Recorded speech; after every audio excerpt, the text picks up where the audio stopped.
right, welcome to another episode of Piecing It Together, the podcast where we take a look at a new movie and try to figure out what movies might have inspired it. And today on the show, we're actually live, a last-minute live show edition that we did thanks to the folks at Movies More Fun. This was at AMC Town Square after an early screening of Scarlet from the acclaimed anime director Mamoru Hosoda. And we got into this one with Guillermo Barahona and his brother Gabriel Barahona, and it was a fun conversation. We had a short 15-minute chat after the movie, just talking about the film within Hosoda's filmography, and then getting into a few puzzle pieces as well. So that is coming up here in a second. Before we get to it, I do want to remind you, as always, to make sure you are subscribed to Piecing It Together wherever you listen to podcasts. We got a lot more podcasts on the way. So many episodes already in the can that will be coming out very soon. And we've got some live shows coming up. Right now, I'm just currently promoting next week's February 12th show on Wuthering Heights. It's going to be an awesome time over at Maya Cinemas. And at the time you're hearing this, if you're listening to it on the day it goes up, you can still enter to win tickets by going to piecingpod.com. So go enter to win some tickets, and we will see you on Thursday, February 12th at Maya Cinemas. But with that said, let's talk about Scarlet. All right, so we're going to have a conversation here about Scarlet now. I'm David Rosen, the host of the Piecing It Together podcast here in Las Vegas. And before we get into it, I want to introduce my guest. Gil, tell everybody about yourself real quick. Good to see y'all. My name is Guillermo. I'm a local filmmaker, director, writer, producer. And yes, that's me here in town. Gabriel? Hello, my name is Gabriel. I'm his brother. We're also writer, director, producer, animator as well. So he let me tag along as well because we're both huge fans of this director as well. Right on. Well, I want to actually start with that because like getting into Hosoda and his other work, you guys are both fans of his work. Where do you see a movie like Scarlet in his filmography as the kind of things that he's usually kind of discussing and exploring in his films? It's so interesting seeing his whole filmography. Like we did a little marathon this week just to like freshen up really quickly, and we saw The Girl Who Lived Through Time and The Boy and the Beast, and you can really see like his style evolve with time, and I feel like it's just getting like better with time overall. And he was really excited throughout the entire run of this film, like. Well, yeah, because like I seen that he liked to incorporate like Western stories into it. So like Boy and the Beast, was oh my gosh, what was that? What was the story for that one? I keep forgetting. But this one, it was all Hamlet. That was like the main basis of this one. So yeah. Moby Dick for the other one. That's the other one. Moby Dick, the other one. Moby Dick. Sure. And it seems like that is kind of his thing, is taking classic literature and doing like a kind of a new spin on it and incorporating like new ideas and also like things that kind of affect the current world. And like some of the stuff we're seeing here with like going all the way from the past into the future and like that kind of just living for the moment, like what they're doing in the future scenes where they're dancing and all that stuff. So that's kind of something that like runs through his other work. Yes, right? Absolutely. Like if you saw Belle 5 years ago, it's like a modern interpretation of Beauty and the Beast, right? In like a VR world. Mm-hmm. So seeing that 5 years later, like he takes this in the same time of like living for the moment, like trying to be better, right? A better person, right? That's a theme that recurs in all of his films. Okay. Well, I want to move on to the animation. We don't really have like a lot of time here, so I want to like kind of hit on a few different points here. And I want to move on to the animation. I know this one was a little bit controversial going into it because there's a lot of differing opinions I've seen online about how he approached the animation here. He's obviously a very, very celebrated filmmaker in this space of anime. First of all, what did you guys think of the animation here? I think it was really ambitious. Really ambitious because a lot of people, it's very controversial bringing like 3D animation mixed in with anime, but honestly, I think Sony did a really good job because they helped a lot with the 3D animation for this movie. I think it looks really well. Like sometimes you could tell like the frame rate's probably not matching the animation for the 2D sections, but for the most part, I think it was really well done. Like the facial expressions, like I think matched their 2D counterpart. I really like that a lot. You see that throughout his whole filmography. Like I'm really happy like that.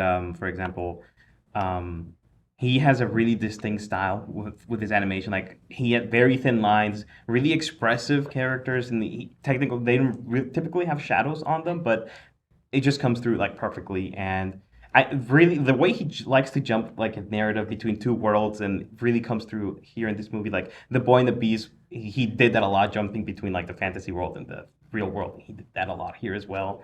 And yeah, what do you think? Oh, I loved it. Like that was to me. I like seeing that, and because Sony's so recent right now, and their successes with what K-pop Demon Hunters, the Spider-Mans, right? You see that bit of like that 3D animation, like almost in that same matching frame rate to that when it comes to that. Yeah, it's interesting to mix it up so much because this movie, it's not. At first, I thought it was going to be like the underworld was like one thing, and then the other world was another thing. But it was more like just back and forth throughout. It wasn't like one set thing. And I'm wondering what you guys think as far as like mixing those animation styles. And was this a good idea to do it this way? I feel like you could kind of just take whatever path you want as a filmmaker. What do you guys think about just doing all these different kinds of medias mixed together like that? I think it's a good start because for this time it really helps differentiate between you're in this world, with the dead, and then you're in this world with the living. So I think from a stylistic standpoint, it does help the audience like differentiate better. Okay, now we're here, now we're over here. What do you think? Well, yeah, because what we've seen in the other styles, right, is that animation stays constant, which is great for him.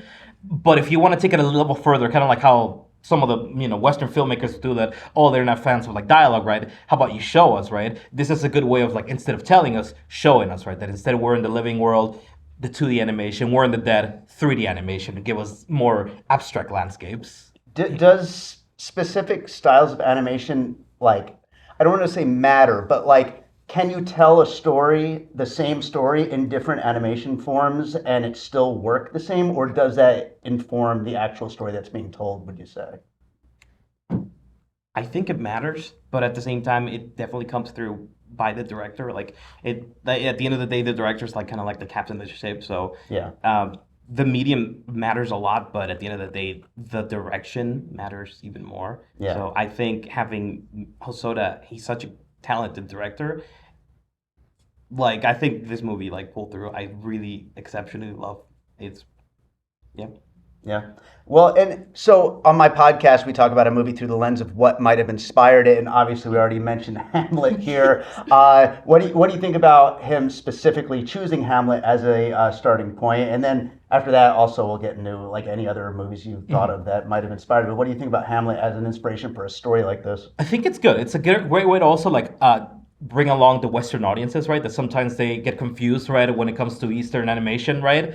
And bringing Hamlet as like our root story of this whole thing, right? It gives the perspective. It gives good homage to like the original characters of the play and a new spin on it, like some of the like the Shakespeare organization here does with like their grindhouse versions of the plays, right? So I feel like it's so fun to like see the story realized in a different way, because that way you don't get as lost, or at least in my perspective, you won't get as lost when you introduce more of the Japanese aspects of the story, right? Right. What do you think, Gabriel? Yeah. No, my thoughts exactly. Like he was extremely ecstatic when we found out that this movie was like completely like based on Western literature. Yeah. What about any other kind of influences you saw on this outside of Hamlet? I'll just throw like a quick one that I kept thinking about through this movie. You remember Hacksaw Ridge with Andrew Garfield? Yes. Like as far as a movie about like a pacifist medic who finds himself in this giant war, and like their reluctance to fight and to do battle ends up being like a major part of what kind of saves everybody in the long run. That was something I don't know if something like that would actually be an influence on this director, but at the same time, I feel like that kind of a story really kind of shines here. I think so. I mean, if he's done a lot of the Western pieces, right, within his work, right, and reminder that he started with Digimon, that he started with One Piece, right, the original movies for those stories when they were starting off. Like, he had a lot of like that old school animation, like from Gundam, Miyazaki when he was doing Lupin the Third, so like those stories are there to like push him forward, right? So that's to me like for example, like you're mentioning, like Hacksaw Ridge, that's our example for Hijiri, right? Sure. And like you're mixing the conflicts of, for example, the desert scenes, right? It's hard to ignore, not to say Lawrence of Arabia, right? Sure, That sure. you see the conflicts of the tribes with Lawrence and he handles it differently as a person, right? But with Hijiri here is like giving us a different perspective on that. And I feel like that keeps the story fresh. Yeah. Amidst all of the usual Western stuff that you will see, right? Well, and it also brings that epicness, Yes. which is a big part of this movie. I mean, it is a simple story in that it's tied back to Hamlet, but it's also just epic and huge and like spans this gigantic location and all these gigantic moments. So it's definitely epic, and Lawrence of Arabia, of course, brings that in. Did you think of any other movies that's kind of reminded you of story-wise? Yeah. When he first started making movies, part of me almost compared him to Makoto Shinkai. He's the one that made like movies like 5 centimeters per second, Your Name, and stuff like that. But I really like his focus on Western literature. So really see him like like he knows his Japan, right? But literally him focusing more in like Western books, for example, like that's a really good mix. And I think this was like a good mix. And what about character-wise? What did you think about? I brought up obviously that pacifist character. What did you think about Scarlet herself as this like warrior who's conflicted and who's filled with all this guilt? Like, what do you think about her as this kind of archetype character? I like her because, I mean, if Hamlet were to sit next to us, Yeah. he would be like, oh, I could have done that, right? Sure. Yeah. But, I mean, if you see, like, also, if we're talking epics, right? You're talking about the Divine Comedy, right? The Dante's Inferno, Sure. Heaven, Paradiso, right? Like, you go through that whole journey, right? And our heroes here, they learn the different stuff and the people's struggles along the way, right? It does in, like, all of these epic poems, right? So I feel like with their characters and like how they're developed throughout the story and like how they not really immediately, but they adapt with relative ease to like, okay, we're in this underworld, right? That puts other issues to the side, right, in that moment. Sure, absolutely. Well, I know we're kind of running out of time here, but any closing thoughts, anything else about the movie that we didn't get into that you guys wanted to kind of like spotlight here? He does a lot on like the journey of finding yourself, right? And like really living up to that and like finding joy in life through all the hardships and things that you will endure. I think I really like that about him. And I love this film for that reason. Character's journey, like the girl who left her time, Boy and the Beast, like they all have that, like you think the movie might have like a 3-arc structure, but it kind of feels like you're at a point in the movie and it's like, oh, it's gonna end here, and it's like, oh, there's more, and by the end you're like, oh my god, you just feel like you had like a complete meal of a movie like experience. And I felt the same way with Scarlet. I was like, okay, kind of like came in full circle. Yeah, like, that's really that like epicness. You really get like a lot of story here. There's a lot going on, and all balanced really, really well. So I want to give you guys a chance to plug anything that you have for our audience here. Anything that you're working on that you want to like shout out? Well, yes. I mean, Gabriel and I, we just got done filming a month and a half ago our first micro budget feature film, Sleuth.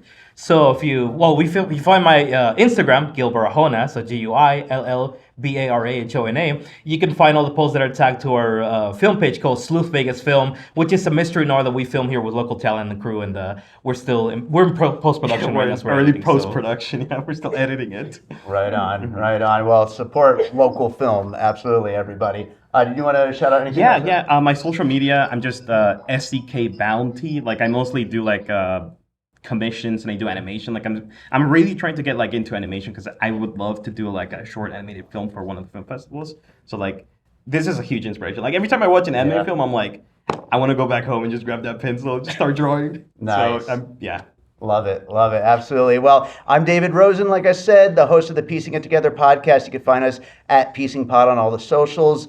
And thank you, everybody, so much for sticking around and listening to us talk here.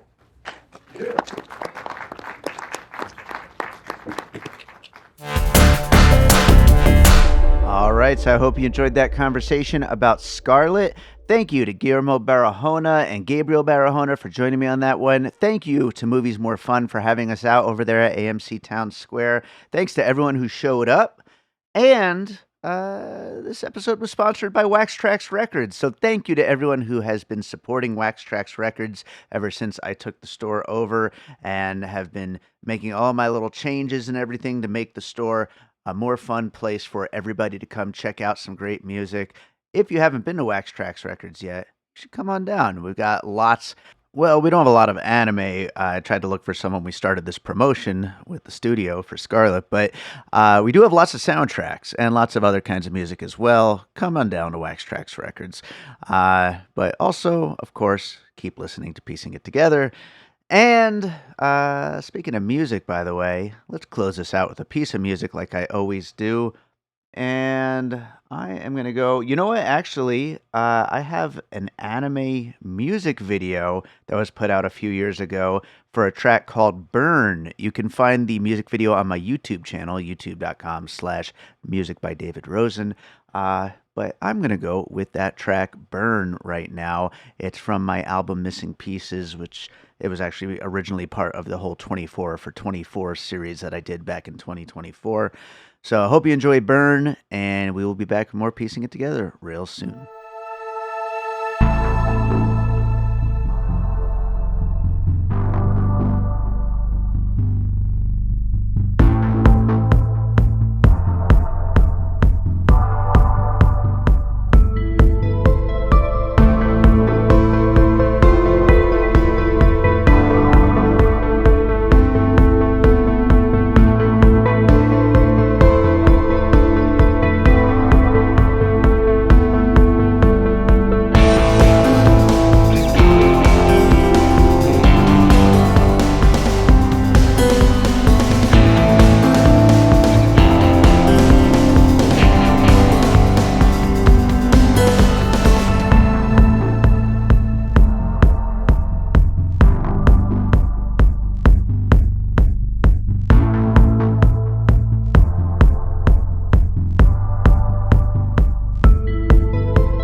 An All Points West production, produced by David Rosen in Las Vegas.